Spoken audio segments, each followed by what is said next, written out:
ਤੇ ਪ੍ਰਵੀਨ ਜੀ, ਅਗਲੀਆਂ ਖਬਰਾਂ ਵੱਲ ਚੱਲੀਏ। ਜੀ। ਅਮਰੀਕਾ ਦੇ ਵਿੱਚ ਪ੍ਰੈਜ਼ੀਡੈਂਟ ਡੋਨਲਡ ਟਰੰਪ ਤੇ ਐਲੋਨ ਮਸਕ ਇੱਕ ਟਾਈਮ ਦੇ ਉੱਤੇ ਦੋਨੋਂ ਬਿਲੀਅਨਰ ਇਕੱਠੇ ਹੋ ਕੇ ਅਮਰੀਕਾ ਦੇ ਵਿੱਚ ਚੇਂਜ ਕਰਨ ਆਏ ਸੀ, ਪਰ ਹੁਣ ਦੋਨੋਂ ਹੀ ਲੱਗਦਾ ਇੱਕ ਦੂਜੇ ਦੇ ਦੁਸ਼ਮਣ ਬਣ ਗਏ ਹੈਗੇ ਆ। ਐਲੋਨ ਮਸਕ ਨੇ ਕਾਫੀ ਜ਼ਿਆਦਾ ਜਿਹੜਾ ਉਹਦਾ ਐਕਸ ਕੰਪਨੀ ਆ ਟਵਿੱਟਰ ਦੇ ਉੱਤੇ, ਜੋ ਪਹਿਲਾਂ ਟਵਿੱਟਰ ਸੀ ਹੁਣ ਐਕਸ ਆ, ਉਹਦੇ ਤੇ ਲਿਖਿਆ ਵੀ ਜੇ ਮੈਂ ਨਾ ਹੁੰਦਾ ਤਾਂ ਪ੍ਰੈਜ਼ੀਡੈਂਟ ਟਰੰਪ, ਜੇ ਮੈਂ ਸਪੋਰਟ ਨਾ ਕਰਦਾ ਤਾਂ ਜਿੱਤਣਾ ਨਹੀਂ ਸੀ।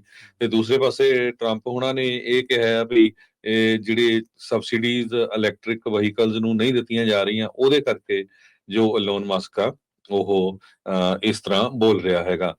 ਪਰ ਕੱਲ ਐਲੋਨ ਮਸਕ ਦਾ ਇੱਕ ਦਿਨ ਦੇ ਵਿੱਚ ਹੀ ਟੈਸਲਾ ਦਾ ਜਿਹੜਾ ਸਟਾਕ ਆ ਉਹ 14% ਡਾਊਨ ਚਲ ਗਿਆ, ਜਿਹਦੇ ਨਾਲ $150 ਬਿਲੀਅਨ ਜਿਹੜੀ ਮਾਰਕੀਟ ਦੇ ਵਿੱਚੋਂ ਪੈਸੇ ਉਹ ਇਰੇਜ਼ ਹੋ ਗਏ ਹੈਗੇ ਆ।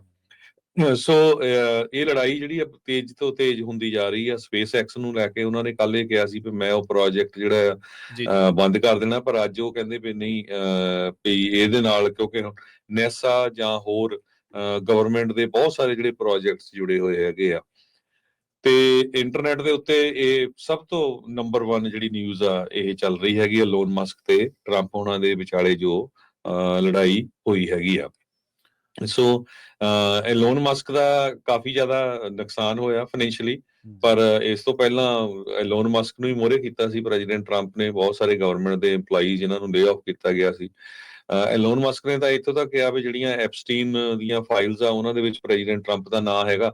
ਤੇ ਅੱਜ ਟਰੰਪ ਉਹਨਾਂ ਨੇ ਇਹ ਕਹਿਤਾ ਵੀ ਜਿਹੜੀ ਮੈਂ ਟੈਸਲਾ ਦੀ ਕਾਰ ਖਰੀਦੀ ਸੀ ਉਹ ਵੀ ਵੇਚਣ ਜਾ ਰਿਹਾ। ਸੋ ਪਹਿਲਾਂ ਜਦੋਂ ਐਲੋਨ ਮਸਕ ਟਰੰਪ ਉਹਨਾਂ ਦੇ ਨਾਲ ਸੀ, ਬਹੁਤ ਸਾਰੇ ਜਿਹੜੇ ਡੈਮੋਕ੍ਰੈਟਿਕ ਪਾਰਟੀ ਵੱਲ ਲੀਨ ਕਰਦੇ ਜਾਂ ਲੋਕ, ਉਹਨਾਂ ਨੇ ਕਾਰਾਂ ਸੈੱਲ ਕਰਨੀਆਂ ਸ਼ੁਰੂ ਕਰਤੀਆਂ ਵੀ ਨਹੀਂ ਜੀ ਅਸੀਂ ਟੈਸਲਾ ਨਹੀਂ ਲੈਣੀ। ਹੁਣ ਟਰੰਪ ਉਹਨਾਂ ਨੇ ਉਸ ਟਾਈਮ ਦੇ ਉੱਤੇ ਟੈਸਲਾ ਦੀ ਕਾਰ ਖਰੀਦੀ ਸੀ, ਤੇ ਉਹ ਕਹਿੰਦੇ ਵੀ ਨਹੀਂ, ਮੈਂ ਹੁਣ ਸੋਚ ਰਿਹਾ ਵੀ ਜਿਹੜੀ ਟੈਸਲਾ ਦੀ ਕਾਰ ਆ ਇਸ ਨੂੰ ਵੇਚ ਦਿੱਤਾ ਜਾਵੇ। ਸੋ ਫਾਈਨੈਂਸ਼ੀਅਲੀ ਜਿਹੜਾ ਮਸਕ ਨੂੰ ਇੱਕ ਤਰ੍ਹਾਂ ਦੇ ਨਾਲ ਹਰਟ ਕੀਤਾ ਜਾਵੇ।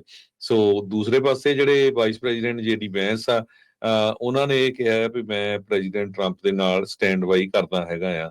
ਹਾਲਾਂਕਿ JD ਵੈਂਸ ਨੂੰ ਹੀ ਬਹੁਤ ਸਾਰੇ ਸਿਲੀਕਨ ਵੈਲੀ ਦੇ IT ਦੇ ਜਿਹੜੇ CEOs ਹੈਗੇ ਆ ਕੰਪਨੀਆਂ ਦੇ, ਉਹਨਾਂ ਨੇ ਹੀ ਪ੍ਰਮੋਟ ਕੀਤਾ ਹੈਗਾ। ਉਹਨਾਂ ਚੋਂ ਐਲੋਨ ਮਸਕ ਵੀ ਇੱਕ ਹੈਗਾ। ਸੋ ਇਹ ਲੜਾਈ ਕਾਫੀ ਤੇਜ਼ ਜਿਹੜੀ ਚੱਲ ਰਹੀ ਹੈਗੀ ਆ, ਤੇ ਦੇਖਦੇ ਆ ਕਿੱਥੇ ਕਿ ਜਾ ਕੇ ਰੁਕਦੀ ਹੈਗੀ ਆ। ਪਰ ਐਲੋਨ ਮਸਕ ਦੇ ਕੋਲ ਵੀ ਆਪਣਾ ਐਕਸ ਹੈਗਾ ਜਿਹਦੇ ਤੇ ਉਹ ਟਵੀਟ ਕਰ ਦਿੰਦੇ ਆ, 200 ਮਿਲੀਅਨ ਫਾਲੋਅਰਸ ਆ। ਉਧਰ ਪ੍ਰੈਜ਼ੀਡੈਂਟ ਟਰੰਪ ਦੇ ਕੋਲ ਵੀ ਟਰੂਥ ਸੋਸ਼ਲ ਹੈਗਾ, ਪਲੱਸ ਉਹ ਪ੍ਰੈਜ਼ੀਡੈਂਟ ਆ।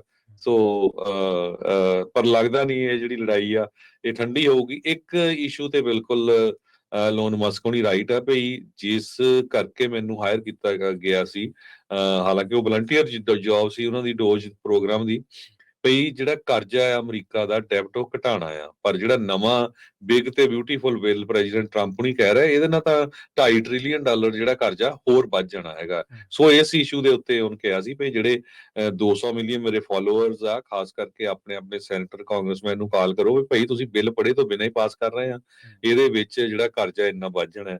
ਸੋ ਉਸ ਇਸ਼ੂ ਦੇ ਉੱਤੇ ਬਹੁਤ ਸਾਰੇ ਲੋਕ ਜਿਹੜੇ ਐਲੋਨ ਮਸਕ ਦੇ ਨਾਲ ਵੀ ਹੈਗੇ। ਜੀ ਬਿਲਕੁਲ। ਦੇਖੋ, ਫੌਕਸ ਬਿਜ਼ਨਸ ਦੀ ਇੱਕ ਰਿਪੋਰਟ ਦੇ ਮੁਤਾਬਕ ਐਲਨ ਮਸਕ ਦਾ ਇਹਨਾਂ ਪਿਛਲੇ 11-12 ਘੰਟਿਆਂ ਦੇ ਵਿੱਚ ਜੋ ਟਰੰਪ ਦੇ ਨਾਲ ਰਿਸ਼ਤੇ ਵਿਗੜਨ ਦੀਆਂ ਖਬਰਾਂ ਆਈਆਂ, ਉਹਦੇ ਵਿੱਚ 34 ਬਿਲੀਅਨ ਉਹ ਆਪਣੀ ਜਿਹੜੀ ਨੈਟਵਰਥ ਆ ਉਹਦੇ ਵਿੱਚੋਂ ਗਵਾ ਚੁੱਕੇ ਆ। ਸੋ ਬੇਸ਼ੱਕ ਕੁਛ ਹੀ ਆ, ਕੋਈ ਬੰਦਾ ਹੀ ਆ, ਪਰ ਜਿਹੜੀ ਸੱਤਾ ਹੁੰਦੀ ਹੈ, ਸੱਤਾ ਹੀ ਹੁੰਦੀ ਹੈ। ਬੇਸ਼ੱਕ ਉਹ ਟਵਿੱਟਰ ਉਹਦਾ ਜਾਂ ਕੁਛ ਹੋਰ, ਉਹ ਬਹੁਤ ਵੱਡੇ ਕਾਰੋਬਾਰੀ ਨੇ ਦੁਨੀਆ ਦੇ ਵਿੱਚ, ਅਮੀਰਾਂ ਦੇ ਵਿੱਚ ਇੱਕ ਨੰਬਰ ਆ। ਪਰ ਅਮਰੀਕਾ ਦਾ ਪ੍ਰੈਜ਼ੀਡੈਂਟ ਹੋਣਾ ਵੀ ਕੋਈ ਛੋਟੀ ਗੱਲ ਨਹੀਂ ਹੈ। ਆਪਸੀ ਮਤਭੇਦ ਸੀਗੇ ਛੋਟੀਆਂ ਗੱਲਾਂ ਨੂੰ ਲੈ ਕੇ, ਬਿੱਲ ਨੂੰ ਲੈ ਕੇ, ਤੇ ਉਹ ਮਤਭੇਦ ਜਿਹੜੇ ਆ ਉਹ ਵੱਡੇ ਇਸ ਟਾਈਮ ਪਾੜੇ ਦੇ ਵਿੱਚ ਤਬਦੀਲ ਹੁੰਦੇ ਆਪਾਂ ਨੂੰ ਨਜ਼ਰ ਆ ਰਹੇ ਨੇ।